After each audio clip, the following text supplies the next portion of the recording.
আপনাদের সবাইকে স্বাগত জানাই জার্নাল পর্যালোচনায়। সঙ্গে আছি সৈয়দ ইশতিয়াক রেজা। আজ কথা বলবো ভারতে যে সাম্প্রতিককালে তরুণদের যে আন্দোলন শুরু হয়েছে তা নিয়ে, এবং ককরোচ জনতা পার্টি বা তেলাপোকা পার্টি নাম যাদের, তারা এই আন্দোলন এখন এমন একটা জায়গায় নিয়ে গেছে যে বলা হচ্ছে ভারতের প্রধানমন্ত্রী নরেন্দ্র মোদীর গদি টলে যেতে পারে।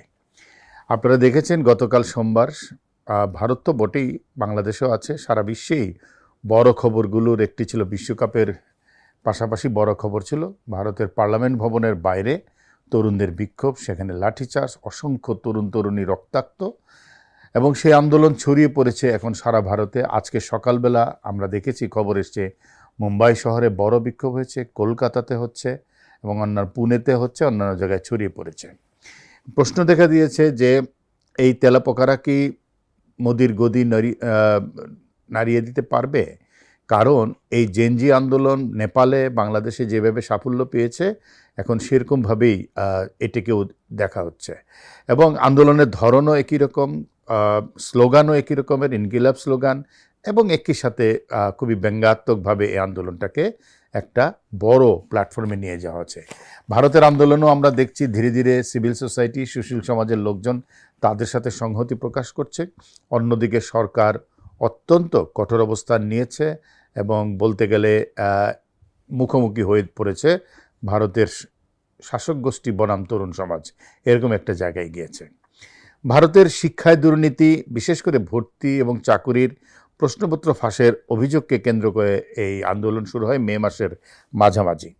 সে সময় আন্দোলনের কারীরা শিক্ষামন্ত্রী ধর্মেন্দ্র প্রধানের পদত্যাগ এবং শিক্ষা ব্যবস্থার জবাবদিহির দাবি করেন। তরুণদের এই আন্দোলনকে কটাক্ষ করে তেলাপোকা বলা হয়েছিল, আর সে কারণেই এই তরুণরা ক্ষিপ্ত হয়ে বিদ্রুপ করে একটা দল গঠন করেছে, নাম দিয়েছে ককরোচ জনতা পার্টি বা সিজেপি। আপনারা জানেন ভারতের ক্ষমতাসীন দলের নাম ভারতীয় জনতা পার্টি, বিজেপি, তাকে নকল করেই করা হয়েছে, অনুকরণ করেই করা হয়েছে সিজেপি বা ব্যঙ্গাত্মক করে করা হয়েছে।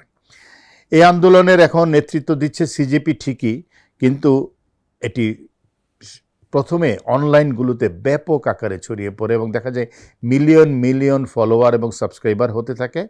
এই অবস্থায় ভারতের সরকার এই অনলাইনগুলো বন্ধ করে দেয়। গতকালও কিন্তু ভারতের সরকার ইন্টারনেট সেবা নানা জায়গায় বন্ধ করে দিয়েছিল আংশিকভাবে। এই আন্দোলনের ভিত্তিটা প্রথমে ছাত্র আন্দোলন, সাধারণ ছাত্রদের দাবি হলেও এখন সেটি জনভিত্তি পেতে শুরু করেছে।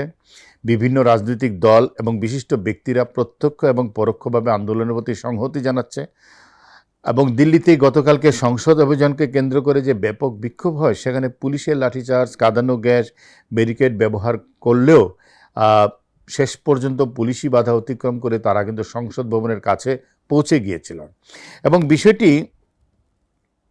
পার্লামেন্টে আলোচনা হয়। এবং ভারতের বিরোধী দলীয় নেতা রাহুল গান্ধী বলেছেন যে যেভাবে নরেন্দ্র মোদী লাঠিচার্জ, টিয়ার গ্যাস ব্যবহার করে আন্দোলন দমাতে চাচ্ছে, এটি ভারতীয় গণতন্ত্রের সাথে যায় না। আন্দোলনের প্রেক্ষাপটে সংসদ ভবনের ফটক নিরাপত্তার কারণে সাময়িকভাবে বন্ধ করে দেওয়া হয়। আবার ওদিকে আরেক জায়গায় দেখা যাচ্ছে লাদাখ, একটি সীমান্তবর্তী এলাকা ভারতের, সেখানে সোনম ওয়াংচুক এই আন্দোলনকে সমর্থনে অনশন শুরু করেছেন এবং তাকে ধরে পুলিশ হাসপাতালে নিয়ে যাওয়া হয়েছে। তেলাপোকা শব্দটি অসম্মানজনক, কিন্তু দেখা যাচ্ছে এটিকে প্রতিবাদ, টিকে থাকা বা প্রতিরোধের প্রতীক হিসেবে গ্রহণ করেছে তরুণ সমাজ। তারা বলছে আমরা তেলাপোকা, আমরা মরব না, এবং এই ধরনের স্লোগান তরুণদের প্রতিবাদের ভাষা হিসেবেই এখন দেখা হচ্ছে। সাবেক আম আদমি পার্টি কর্মী এবং সমাজকর্মী অভিজিৎ দীপক ব্যঙ্গাত্মকভাবে ককরোচ জনতা পার্টি নামটি চালু করেন, যা পরে ছাত্র যুব আন্দোলনের প্রতীকে পরিণত হয়েছে, এবং শেষ খবর পাওয়া পর্যন্ত বলা হচ্ছে যে অভিজিৎকে গ্রেফতার করা হয়েছে, যদিও ভারতের সরকারের তরফ থেকে কোনো তথ্য এখন পর্যন্ত বাইরে দেওয়া হচ্ছে না। সিজেপি নামটি বিজেপির নামের সঙ্গে সাদৃশ্য রেখে একটি রাজনৈতিক প্যারোডি হিসেবেও দেখা হচ্ছে। এই আন্দোলন দেখিয়েছে যে ভারতের তরুণদের প্রতিবাদের ভাষা বদলে গেছে। তারা মিম, ব্যঙ্গ, প্রতীকী পরিচয়কে আন্দোলনের হাতিয়ার হিসেবে ব্যবহার করছে, যেটি বাংলাদেশে জুলাই আন্দোলনে হয়েছিল। শুরুতে এটিকে সামাজিক যোগাযোগ মাধ্যমের ট্রেন্ড মনে হলো, পরে একটি বাস্তব আন্দোলনের রূপ নেয়। সোনম ওয়াংচুককে অনশনরত অবস্থায় এই যে হাসপাতালে নিয়ে যাওয়া হলো, তারও সেটাও কিন্তু এই আন্দোলনকে অনেকখানি উস্কে দিয়েছে। আমরা আগেই বলেছি, প্রশ্নপত্র ফাঁস, পরীক্ষা বাতিল, শিক্ষা ব্যবস্থার প্রতি অস্থাহীনতা আন্দোলনের অন্যতম কারণ। চাকরির সংকট ভারতে প্রচণ্ড, বেকারত্ব সাংঘাতিক, মূল্যস্ফীতি আছে এবং ভবিষ্যৎ নিয়ে খুবই অনিশ্চিত। তরুণরা সহজেই এই আন্দোলনের সঙ্গী হয়ে যাচ্ছে। শিক্ষিত তরুণদের বড় অংশ মনে করে উচ্চশিক্ষা শেষ করে স্থায়ী সম্মানজনক চাকরি পাওয়া কঠিন হয়ে পড়েছে।